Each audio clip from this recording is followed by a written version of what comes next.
جامع مسجد تھی،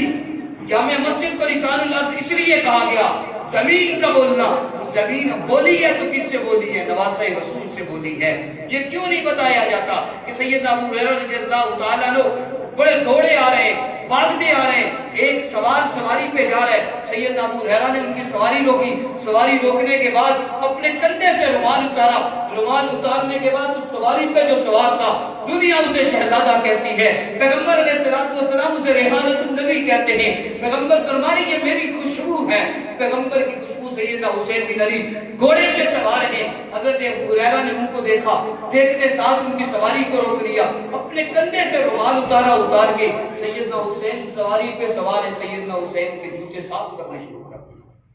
کیوں نہیں بتایا جاتا؟ مجھے تو خاندان رسول کی محبت اصحاب رسول سے ملی ہے، کیوں نہیں بتایا جاتا کہ حضرت حسین بن علی رضی اللہ تعالیٰ عنہ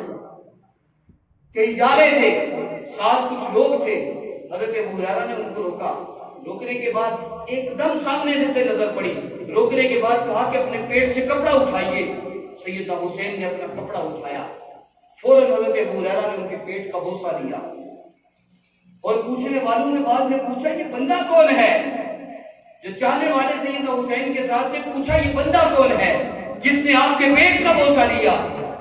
تو انہوں نے کہا یہ حدیث کو سب سے زیادہ نقل کرنے والا، میرے ابا کی، میرے نانا کے فرامین کو سب سے زیادہ محفوظ کرنے والا سیدنا ابو ہریرہ ہے۔ انہوں نے زندگی میں ایک بار دیکھا تھا، نبوت نے میرے پیٹ سے کپڑا اٹھا کے میرا بوسہ لیا تھا، اس کے بعد جب بھی ابو ہریرہ مجھے ملتا ہے میرے پیٹ کا بوسہ لیتا ہے۔